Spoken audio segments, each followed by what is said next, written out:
Welcome, team Christ-centered chiropractic. Just interesting. I've been doing Christian chiropractic for uh, 23, 24 years now, and been asked, what does that even mean? I was once sort of blackballed from Life University because I was on a phone call and they had all the founders, the bigwigs of Life since its beginning were on there with me, and they really were interested in kind of bringing me in to help them with their events. They were kind of breaking from DE and starting their own life events, and they had seen that through Body by God, which was the original name for Maximize Living. We were bringing hundreds and hundreds of people to events a dozen times a year. Right off the bat, we just started doing events. Very first one had 350 people there, eventually got to 1,000, and they wanted to work with me, but they said, listen, you've got to leave the Christian stuff out. There is no Christian chiropractic. I said, listen, I agree. There's just chiropractic and the principles of chiropractic, but I'm a Christian. So I can't go away from who I am, what I'm about, and I can't avoid the fact that God has put me here for this mission, and that I believe that all people will eventually need to figure out how every knee will bow and every tongue will declare that Christ is Lord. That's just where I'm coming from. But I don't feel like it's offensive to a non-Christian chiropractor. I've never offended a patient. They know that's me and you can be you. So there's a way to do this that is extremely effective in your clinics. Maybe a university may not appreciate it. We were also once blackballed from Palmer, Iowa. We were called nothing but a bunch of evangelists, and we had to do the event across the street. And you don't want to do that with students. The leader there, the dean at Palmer, who asked us to move it off campus, he literally called the place we were doing it at and said, "You don't want these people here. They're just a bunch of evangelists." And actually, the person that led that organization across the street from Palmer said, "Well, actually, this is a Christian organization. We love evangelists." That gets us even more excited. Another thing is you don't want to do that with the students because they love the fact that we got kicked off campus. So it only helped us. We had a massive event. We brought in one of my Olympic buddies from my wrestling days, and it was a huge event. We eventually had about 60, 70% of all of Palmer were our student clients because of being kicked off campus. And that's just kind of what I love about God and about being about something important and focusing our lives on Christ is in the end, we always win. And, blessed are the persecuted. For those that have been persecuted on account of Jesus. If we're just simply persecuted, I don't know that we're blessed, but when we're persecuted on account of Jesus, we're blessed. And in the office, once again, I really haven't ever offended anybody. They just know that's who I am. In fact, we were seeing all these kingdom halls, all these Jehovah Witnesses were coming in and referring people like crazy because they're very anti-medical. So they loved our non-medical approach. That's because within their religion, you're not just supposed to do blood transfusions. So they have, kind of like we look at drugs and vaccinations within chiropractic. They look at a lot of medicine the same way, that there's something sort of sinister and not right and just about profit related to medicine. And that's why they force you to do blood transfusions against your will. Several of them have had me go into the hospital to adjust their children or their aging parents because they've been there and trying to put off the blood transfusion, and so brought me in to adjust their families to try to get them well before the doctors insisted on the blood transfusion. So I had a great relationship with Jehovah's Witnesses. I've been asked to speak at a Jehovah Witness church, which they said in the history of the Jehovah Witness church, no non-Jehovah Witness has ever spoken at this church. And the same thing with Mormon. I was asked to speak at a Mormon church, and they said at this church, we've never had a non-Mormon ever speak here, but we got along. They understood what we were about. We agreed on the same principles about God creating the body and God healing the body and aligning your lifestyle with God's intentions. We've had great relationships with a lot of the different religions that really appreciate the fact that we lead that kind of lifestyle that are different religions, and then people that aren't religious. We've actually had a lot of people come to Christ who came into the office saying, well, you're not going to push this religion on me. I'm like, absolutely not. You're like, listen, you'll get that we're Christians. You'll see all the scriptures on the wall. You'll hear the Christian music. We'll tell you God bless you and that we love you. But listen, you do your own thing. That's just who we are. And then a lot of them, like, I really appreciate that about you guys here. This is really amazing. I've never felt more loved. I've never felt more peace. I'd love to learn more about where you're getting that from. Like, okay, great. Well, listen, we've often had resources where you could find out about Jesus right there in the clinic. Or two, hey, why don't you meet me at church on Sunday? I'll introduce you to the pastor. He's really the expert at it. That's, what they do there. And so I've filled up a lot of churches telling patients, hey, meet me there on Sunday. So, this idea of Christ-centered chiropractic is powerful. It's freeing. It's creative. It's innovative. I've never felt stuck or bored because there's always the next thing you can do to have a Christ-centered office. We've done praise and worship so consistently at our advanced talks every month that eventually we built a stage where they would come and perform from. We've even changed some of our electrical system to support, some plugs and things like that, some cabling to support what the praise and worship team were doing. My big clinic, we changed the windows to stained glass, and it doesn't do anything. Jesus didn't show up more. Nothing more magical happened. I just wanted it to feel even more like we put a couple pews in, just to feel even more like a church, because I want that sense, that culture, that spirit, that ethos, that God is here, God is present. I know we always pray with our patients that, listen, as soon as you walk in here, you're healed. Yes, there's the power of the adjustment. There's the science of the adjustment. There's the process we're in here that's highly researched to correct the spine, maximize the way your body is functioning, and maintain that the rest of your life. There's a lot of process, procedure, science, and research here, but I also want to have the essence of the supernatural. So when you come in here, it's almost like you get blasted by it. You step on that welcome mat and bam, it's like you're healed. And there's nobody who doesn't want that. Like, I don't care what religion you are or how you feel about Jesus.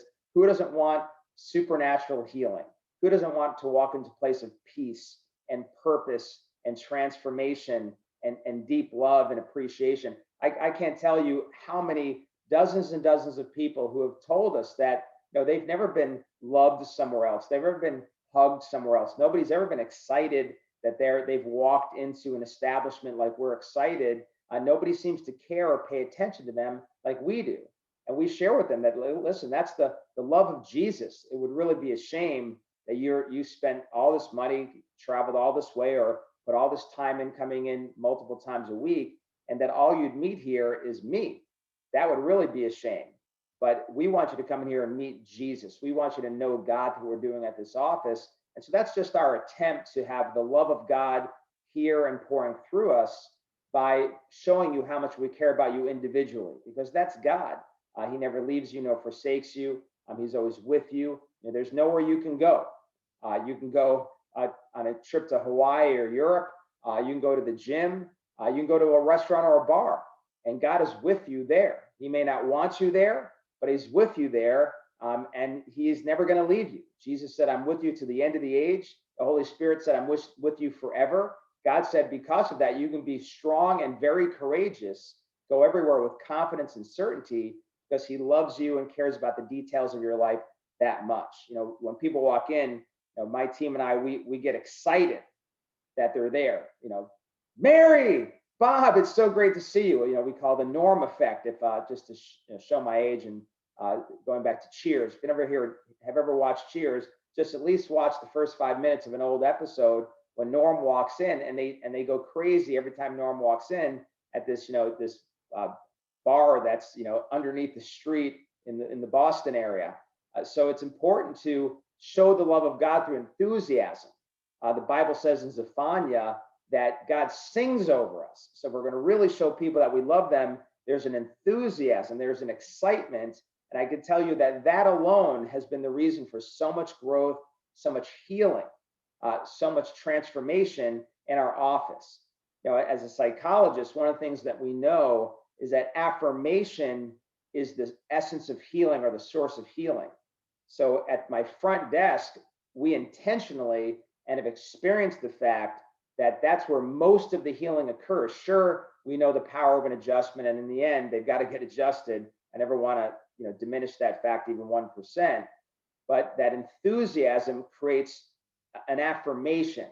So people, they're walking around, they have low self-esteem, they don't feel good about themselves, they're stressed and depressed, and then they're affirmed at my front desk. They're affirmed when I walk in the room and show my enthusiasm. I sing over them, and I don't actually sing. I'm a horrible singer, but I'm excited. My voice goes up. They can tell that I'm really glad to see them, and that's where the healing starts. And actually, that's where most of the healing occurs, because it's a healing of the soul. It's a restoration of the spirit due to our enthusiasm. So, when I walk in an office and you go to like I went to, as a pasty redheaded guy living in Florida, the sun, does some things to your skin. So occasionally I've been scared enough by the traditional medical group and the media to go, every once in a while to the skin doctor. And you walk in there and I hate them.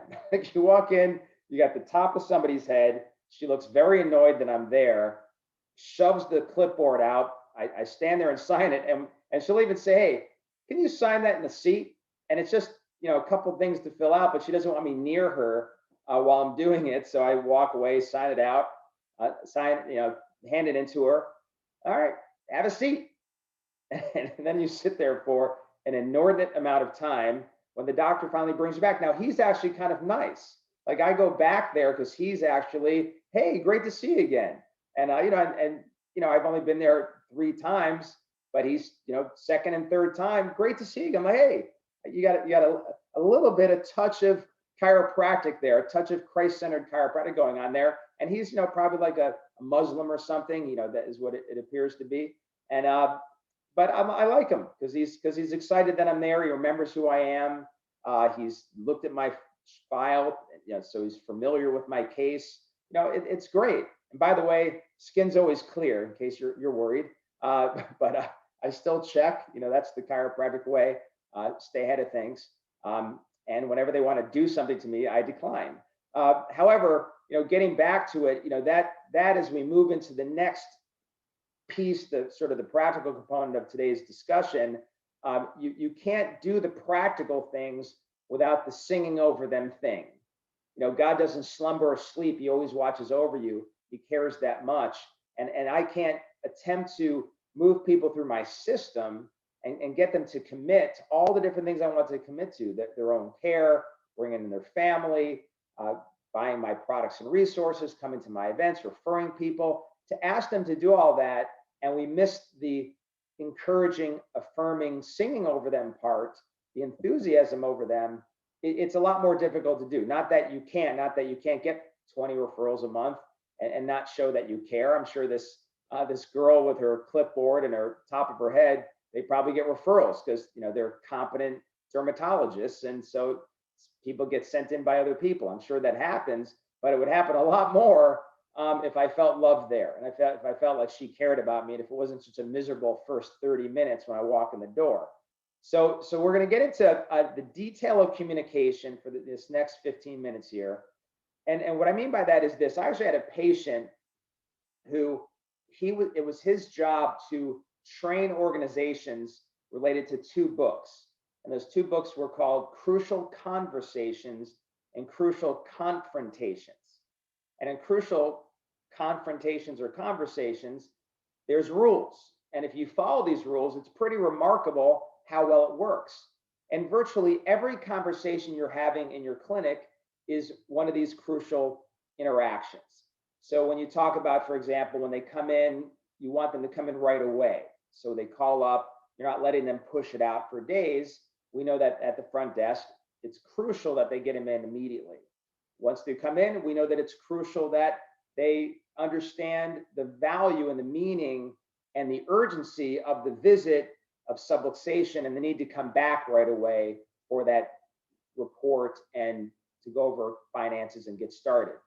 So that's a crucial conversation, or even a confrontation when suddenly it's like, but what about my insurance? But what about costs? Well, listen, I just wanted to get my neck cracked, or I don't want to keep coming back, or I don't want to go through your education or bring my spouse in. Those are the confrontations. They're no longer just crucial conversations, they're now crucial confrontations. And so as we look at everything from getting referrals to people coming to events and bringing others to giving us leads, these are all your conversations, or in some cases confrontations, and there are rules by which to follow. And I kind of took those two books and I relegated it down to IFCR, and I want to make sure you understand IFCR. So the I is really what we led off with today at the top, which is intimacy. So there's got to be an understanding that this is because I care. And the way we lose that intimacy or because I care is when it seems like it's a rule. It seems like it's formulaic. I remember going to the bank and I was, I'm moving millions of dollars to this bank. I'm running a big company. We're literally moving $2-3 million a month through there. And I walk in to get a money order, and she says, "Well, I need your ID, and it's $15." I'm thinking, my ID, everyone here knows me and everything about me, and you're going to hit me for $15 when I'm moving millions of dollars through here. So thankfully, the manager overhears this, comes like sprinting to the front, like, "Dr. Lerner, here's your money order," and sends me out the door. That's the intimacy. With her, I was with the girl at the front. I was stuck in the system, so I didn't feel the love. I was already, where else can I do my banking was going through my mind. I'll take my millions of dollars and move it over somewhere rather than be stuck in your system. And I understand, I wasn't angry at her. She's just following rules. But the manager showed me that he cared about me and our relationship and what I do for them too.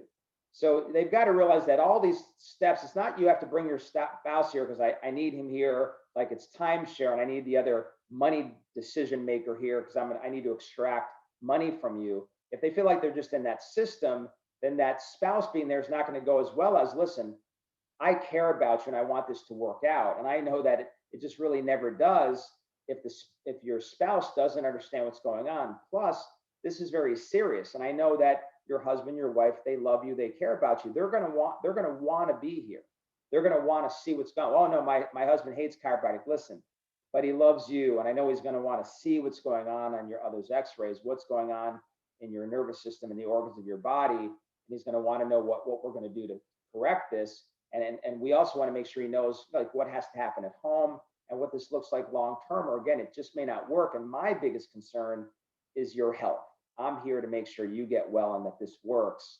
And so, that's why we're asking the spouse to be there. So that intimacy has to be pervasive. It's got to be ubiquitous amongst everything you're doing in the clinic so that it invades every conversation and it never feels like there's rules, guidelines, or something that we're asking you to do that's for our benefit versus your benefit. The F is facts. So one of the things we know about all crucial everything is that it has to be fact-based, which means it's not win-lose. It's win-win, to use a trite old expression.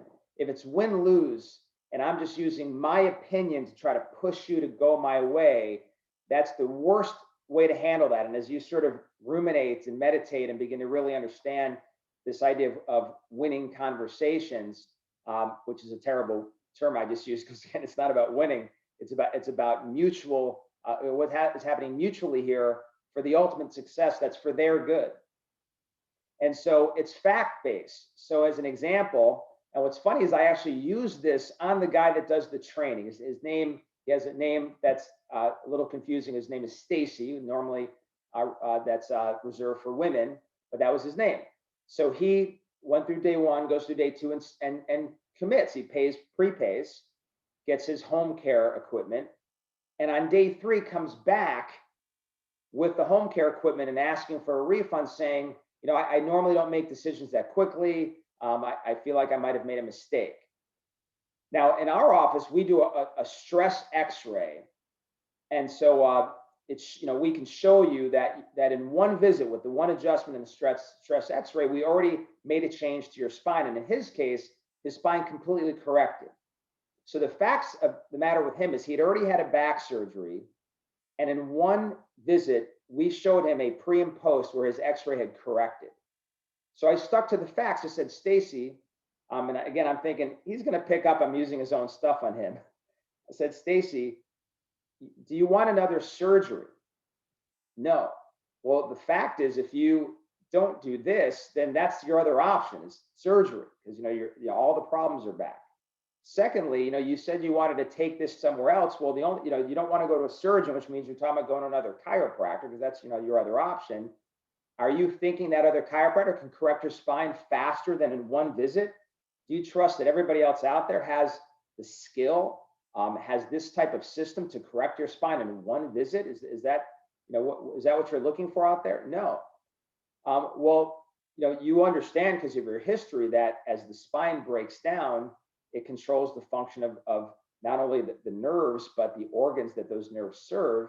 And so you're deteriorating and going in a really bad direction here. Again, do you want that? No. Well, then what's the best option for you? To stick with this care. Exactly. And so he remained a patient for years and years and years, referred a lot of people. We became intimate with his program, and he even did some free training for our staff. I mean, it became a great relationship, and he got miraculous results, but it was just sticking with the facts. So like I'm trying to get somebody to come to the nutrition event. I stick to the facts. Like, listen, I know you're busy, and I would never want you to miss, your kid's soccer game or midweek church services or something if it wasn't that important, because the fact is that poor nutrition leads to every possible disease you'll end up really sorry you have to struggle with. Cancer, heart disease, Alzheimer's, diabetes. And are you certain that you follow a nutritional plan at home for you and your family that is allowing you to not be at high risk of those diseases? And in that case, I usually let people answer my questions. In that case, I don't. I say, let's face it, you don't know, because I spend hours and hours, have a degree in it, studying to gather this information to bring it to you, which is why it's so important that you come and bring somebody else that also doesn't know and really needs this help. And so that, that's the facts. And the C, as I already went into in the facts, are the consequences. If you don't understand this information, then the consequence is disease. I say this a lot, that all the research shows that the absolute way you get disease is your lifestyle. That's how you get disease. It's the way you're eating, it's your subluxations, it's the way you are exercising or the lack thereof. It's these things that lead to your disease. And we are going to show you exactly what to do at this event to save your life and your family's life. And then finally, the R is relationship. And you heard me say family. So, I always sort of tend to go right into the next letter, is family, which is that I care about you and I care about your family. And so that's our relationship. A relationship is caring about you. The relationship is I care about your family. I care about your future, the mission, the things you're involved in. That's our relationship here. The relationship isn't you pay me money, you come to this thing so I can make more money and sell you more things. You refer me people so that I can make more money. It's not a transactional relationship. It's a loving relationship. It's a caring relationship. I'm here as your doctor. It's a doctor-patient relationship. That's why I'm making these recommendations and encouraging you to come to events and bring in others, is because I care. And so that R is really important and wraps us right back to the beginning, which is that they have to know you care. There's certainly that old saying, they don't care what you have to say until they know how much you care. And so that's something that even when it comes to why they choose you, why they maybe spend more and travel further, is because they can't get the love and caring anywhere else. And you really haven't lived as a chiropractor until you have dozens of people coming to see you that have traveled, in some cases hours or even states to get to you, and yet commit to their 3 times a week appointment because it's worth it, and it's worth seeing you. You're worth it. And you haven't really lived till they've spent 3-4 times more than they could have if they just went straight through the insurance. And that they're, I just literally today, I got an invitation to go to a wedding, and I'm thinking, boy, this patient, they don't have a lot of money. They have a limited amount of people they can invite to the wedding, and he works at a church. His dad's the pastor, so they know thousands of people. and they invited my wife and I only see them, for 90 seconds on a weekly basis, a maintenance patient, and they invited us to the wedding. They consider us to be part of their family. They know how much we love and care about them. Apparently, they see us loving and caring about them, and that relationship being better than thousands of other people that aren't getting invited, that they see all the time. And so, that you haven't lived until you've experienced that. And that really, again, has to do with everything we've shared on this call. It's what makes practice satisfying, fulfilling. It's what makes for a Christ-centered office. And the results are just immeasurable. You get immeasurably and exceedingly more than you can ask or imagine, as the Bible tells us. So bless you guys. As always, Dr. Rob and I are here for you because we love you and we're excited about you, your practices, your patients, your families. We want to see you succeed beyond your wildest dreams. So please, utilize the service. Reach out to us for help. Our clinics are thriving. They were thriving before COVID. They're thriving during COVID. They'll thrive long after it. So, don't be stuck for a second. Reach out for help. Bless you. And remember, with God, all things are possible. Remember who you are.